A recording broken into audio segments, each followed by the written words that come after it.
秦始皇當年咧都花咗好多人力、物力、金錢落去抗衰老，甚至追求長生不老。我哋點先可以長生不老咧？我哋點樣長生不老啊？你應該問下秦始皇。OK 嗱。不如我哋講點樣去抗衰老啦？好啊，係咪啊？首先咧就抗衰，係咁點可以唔咁衰咧？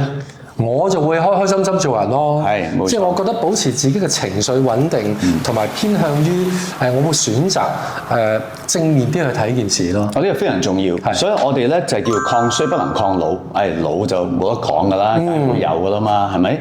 咁但係其實咧身心健康係非常之重要。係。咁我成日同啲病人講啦，就係話：我唔理你病情有幾嚴重，4樣嘢食得、瞓得、玩得、屙得，係咪？呢4樣嘢做到嘅咧就夠噶啦。咁至於好多朋友話：喂，周醫生，點解你好似即係長生不老咁嘅咧？我話唔係，呢叫天生麗質，你明白？我明㗎。